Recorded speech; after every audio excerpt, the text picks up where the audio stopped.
Hello friends, good morning. कैसे हैं आप लोग? आशा करता हूँ आप लोग अच्छे होंगे। बच्चों, आज की क्लास है हम लोगों की एनसीसी की। एनसीसी बी सर्टिफिकेट होगी। जितना मैं बताऊँगा उतना आपको सिर्फ पढ़ना है और पर डे 10 से 15 मिनट्स को रिवीजन करना है। मैं जो चीज़ बताऊँगा बहुत ही इंपॉर्टेंट चीज़ है। आपकी 2023 में एनसीसी बी सर्टिफिकेट की एग्ज़ाम होना है, उनके लिए ये उन बच्चों के लिए है, और बच्चे भी देख सकते हैं इस क्लास को।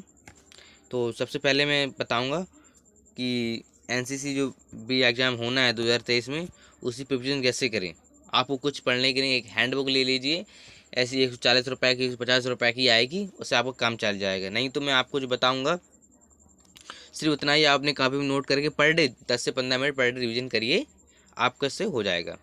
तो सबसे पहले चलते हैं पहले प्रश्न की ओर।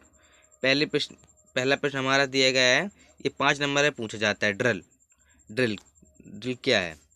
तो सबसे पहले आता है खाली स्थान भरो। वर्ड्स ऑफ कमांड कितने प्रकार के होते हैं? वर्ड्स ऑफ कमांड कितने प्रकार के हैं? तो वर्ड्स ऑफ कमांड कितने प्रकार के होते हैं? तो वर्ड्स ऑफ कमांड 2 प्रकार के होते हैं। आप लोग लिखते भी जाइए, इस कॉपी को धीरे धीरे मैं बताता जाऊंगा। ठीक है। प्रश्न नंबर आता है बी।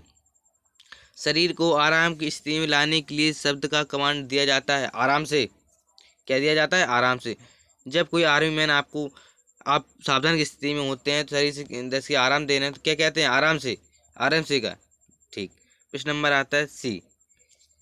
तेज चल में कदम की लंबाई कितनी होती है? तो तेज चाल में कदम की लंबाई इंच होती है, 30 इंच होती है। कितनी होती है? 30 इंच होती है। डी डी आता है, सावधान में पैरों के बीच का कोण कितना होता है? तो कितनी डिग्री का होता है? तो 30 डिग्री का होता है हमारे दोनों पैरों के बीच का कोण। ठीक है। ई ड्रिल की बुनियाद है। ड्रिल क्या है? ड्रिल अनुशासन की नींव है। क्या है? ड्रिल अनुशासन की नींव है। ये बिल्कुल मोस्ट इंपोर्टेंट बताते जा रहा हूँ, वो आप लोग लिखते जाइए। सैल्यूट कितने प्रकार के होते हैं एनसीसी में? नेशनल कैडेट कोर में नेशनल कैडेट कोर में सैल्यूट कितने प्रकार के होते हैं? सैल्यूट 2 प्रकार के होते हैं। कौन कौन से? एक हथियार से, एक खुले हाथ से। पहला हथियार के साथ, दूसरा खुला हाथ। तीसरा, रैंक और फाइल में क्या अंतर है? रैंक और फाइल में अंतर क्या है? मोस्ट इम्पोर्टेंट, ये मोस्ट इम्पोर्टेंट है, ये इम्पोर्टेंट बहुत। तो रैंक में क्या है? रैंक में कैडेट एक सीधी लाइन में साइड बाय साइड खड़े होते हैं, एक दूसरे के बगल में खड़े होते हैं। उसी तरह फाइल में एक कैडेट सीधी लाइन में सामने से कवर करते हुए एक दूसरे के पीछे खड़े होते हैं। जैसे कि रैंक में खड़े होते हैं एक cadet, 2 cadet, 3 cadet, 4 cadet, 5 cadet, 6 cadet, 7 cadet, 8 cadet. Cadet उसी तरह फाइल में कैसे खड़े होना है? 1 कैडेट, 2 कैडेट, 3 कैडेट, 4 कैडेट, ये ऐसे खड़े होना है। ठीक। ये इतना पूछा जाएगा आपको ड्रिल से। अब आइए वेपन ट्रेनिंग, शस्त्र बंदूक के बारे में। ग्रुप के मध्य को क्या कहते हैं? एमपीआई। एमपीआई कहते हैं। ग्रुप के मध्य को एमपीआई कहते हैं। एमपीआई का फुल फॉर्म क्या है? Man point of impact. Man point of impact है इसका फुल फॉर्म। क्या है? पूछ लेगा आपसे एमपीआई का फुल फॉर्म बताइए, तो क्या बताओगे? तो man point of impact. .22 rifles का वजन होता है। .22 राइफल्स का वजन कितना होता है? इम्पोर्टेंट है ये, आप लोग याद कर लीजिए, आना ही आना है। 100% आना है ये। .22 राइफल्स का वजन कितना होता है? तो 6.2 ऑन्स होता है। 6.2 ऑन्स होता है। सी 7.62 LMG की मैगजीन में कितने राउंड भरे जाते हैं? तो कितने राउंड भरे जाते हैं? 30 राउंड भरे जाते हैं LMG में। लाइट मशीन गन, LMG का फुल फॉर्म है लाइट मशीन गन, में 30 राउंड भरे जाते हैं। डी ग्रुप के लिए टारगेट का इस्तेमाल किया जाता है। एक गुर्दिक टारगेट का इस्तेमाल किया जाता है। 6.62 SLR का कारगिल रेंज है कितना है? SLR का कारगिल रेंज कितना होता है? तो कितना होता है? 300 गज होता है। कितना होता है? 300 गज होता है। अब आ जाइए प्रश्न नंबर 5 में। लिम्बर आपसे क्या समझते हैं? लिम्बर आपसे आप क्या समझते हैं? तो लिम्बर चीज देखिए क्या होती है। फायर करने की पोजीशन में जाएं, शिस्त लें और आंख, दिमाग और टारगेट में तालमेल बनाएं। अगले आदेश का इंतजार करें, उसे लिम्बर अप कहते हैं। लिम्बर अप का अर्थ है, जो लोग बच्चे एनसीसी का कैंप कर चुके होंगे उन्हें पता होगा, जब कैंप फायर होता है, सॉरी कैंप, जब बंदूक चलाई जाती है, जब पोजीशन मार्क होता है, फायरिंग होती है, तब पहले आप लोग को नीचे लेटना पड़ेगा, उसके बाद बंदूक पकड़ना पड़ेगा, टारगेट सेट करना पड़ेगा, उसी को बोलते हैं लिम्बर अप। ठीक है, प्रश्न नंबर आता है 6। राइफल की सफाई करने में उपयोग आने वाली किन्हीं 4 वस्तुओं के नाम लिखो। बंदूक की सफाई, राइफल की सफाई करने के लिए वेरी वेरी इंपॉर्टेंट, वेरी मैं आपको बता दूं, वेरी वेरी इंपॉर्टेंट ये क्वेश्चन आपको आना ही है पेपर में, आप लोग रख लीजिए। तो पहला किससे आइए, फुल थ्रू से साफ करते हैं, वॉरगा से साफ करते हैं, तेलगढ़ से साफ करते हैं, चिंदी के तेल से साफ करते हैं, चिंदी के तेल के लिए सफाई करते हैं, दरी से साफ करते हैं। देख लीजिए आप लोग। प्रश्न नंबर आता है 7वां। व्यक्तिगत के विकास में एनसीसी का क्या योगदान है? तो व्यक्तिगत में एनसीसी का क्या योगदान है? तो आपका आंसर है आत्म जागरूकता, पहला पॉइंट। दूसरा है सहानुभूति, तीसरा है गहन सोच, चौथा है रचनात्मक सोच, पांचवा है समस्याओं को सुलझाने का कौशल, छठवां है निर्णय लेना, और सातवां है परस्पर संबंध, और आठवां है भावनाओं में ना बहना, और नौवां है अंतर प्रभावी संचार भावनाओं को, और 10वां है तनाव का सामना करना। ये ठीक है, आप लोग देख लीजिए, इंपॉर्टेंट ही समझ लीजिए, इसको भी आता ही है, ज़्यादातर कभी भी दे देते हैं। कैडेट्स में के मोरल को ऊंचा बनाए रखने के लिए कोई 5 बिंदु लिखिए, कोई 5 बिंदु लिखिए। 10 नंबर में आता है, 2 नंबर का एक बिंदु होता है, तो आपको लिखना है विभिन्न नौकरियों में उनके लिए सीट रिजर्व। एनसीसी के फायदे क्या हैं? बहुत बच्चे कहते हैं एनसीसी के फायदे हैं, क्यों करें हम, कैसे करें, क्या करना चाहिए, क्यों करते हैं हम? तो इसलिए विभिन्न नौकरियों में उनके लिए सीट रिजर्व होती है। दूसरा पैमाना, विभिन्न प्रतियोगी परीक्षाओं में बोनस अंक प्राप्त होते हैं, उन्हें छूट मिलती है कई अंकों की, जैसे कि आर्मी में, अग्निवीर में छूट मिलती है।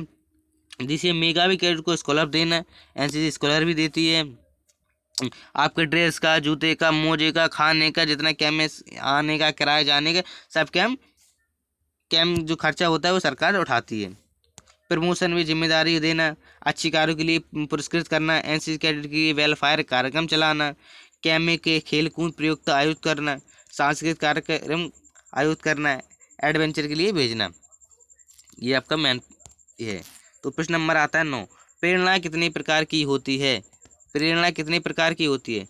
तो प्रेरणा 2 प्रकार की होती है। कौन सी? आंतरिक प्रेरणा और बाहरी प्रेरणा। देख लीजिए, आंतरिक प्रेरणा क्या होती है?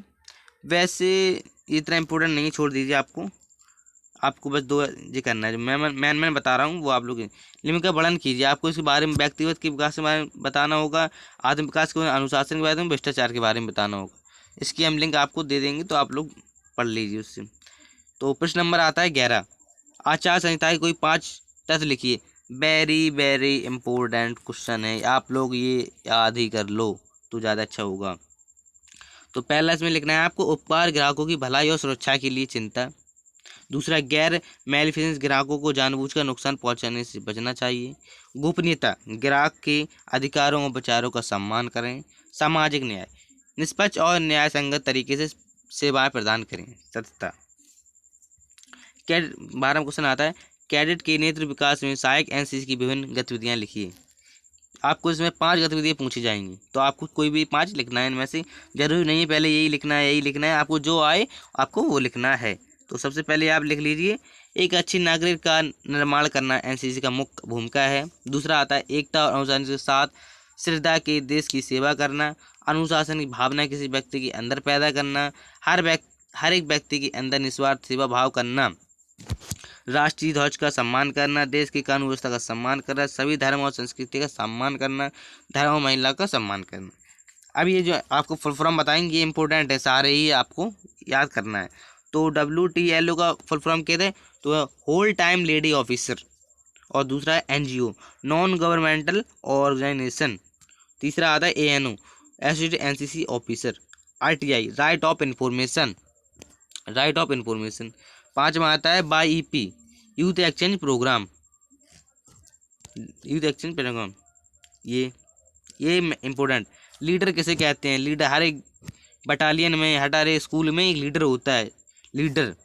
तो लीडर का एक वो बोलिए इसकी परिभाषा। तो लीडर एक ऐसा व्यक्ति होता है जो अपने समूह के आम सदस्यों से बुद्धिमान, विज्ञान में आगे, उदारता के निभाए में अधिक भरोसेमंद होता है। ये एक हमारे लीडर होता है, जिसको हम बोलते हैं लीडर। हर एक स्कूल में होता है कैप्टन बोलते हैं जिसको हम कैप्टन में हर एक गुण होता है, इसमें अच्छी उन्हें उससे अच्छी ड्रिल भी आती है, उससे अच्छी फायरिंग भी आती है, उसे हर चीज़ अच्छी आती है। वो हमेशा तो हम लोगों से पूछा जाता है लीडर कितने प्रकार के, तो लीडर कितने प्रकार के होते हैं, तो लीडर 3 प्रकार के, ऑटोक्राट, डेमोक्रेट और laissez faire. Very very important question आता है प्रश्न नंबर 15वां क्वेश्चन आता है 15 इम्पोर्टेंट। हर बच्चे लोग से निवेदन है कि आप लोग क्वेश्चन देख लीजिए, एक अच्छे नेता के गुण क्या होते हैं इसको याद कर लो। इम्पोर्टेंट है वेरी वेरी, ये हर साल आता है, 2023 में भी आएगा, आप लोग देख लीजिए। तो क्या है, निर्णायकता, विश्वसनीयता, धैर्य, उत्साह, पहल, समग्रता, न्यायिकता, ज्ञान, निष्ठा, व्यवहार कुशलता, निस्वार्थता, जीवनता। आप लोग को याद करना है, इसमें से आपको 12 दिए गए हैं, 12 में से आप 2-4 कर लीजिए, चल जाएगा। कोई प्रश्न नंबर आता है 16, किन्हीं 3 प्रकार प्राकृतिक और 3 मानव निर्मित आपदाओं के नाम लिखिए।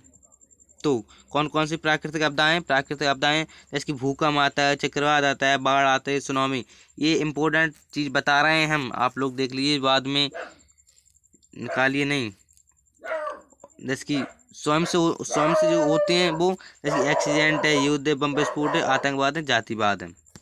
वीडियो अगर ज़्यादा बड़ी हो रही होती तो हम दूसरी वीडियो आपको कर देंगे। तो आप लोग अगर ये वीडियो अच्छी लगी हो तो लाइक करें, कमेंट करें, शेयर करें। और जितनी भी हमारे एनसीसी बट और अदर बटालियन है, कोई भी बटालियन यूपी 92, यूपी 93, यूपी 98 हो, हमारी बटालियन यूपी 92 है, यूपी 92 और यूपी 98 है। अगर आप लोगों को वीडियो अच्छी लगी तो लाइक करें, कमेंट करें, शेयर करें, और अपनी नीचे कमेंट में अपनी बटालियन का नाम जरूर, जिस बटालियन से आप लोग हों उस बटालियन का। Thank you.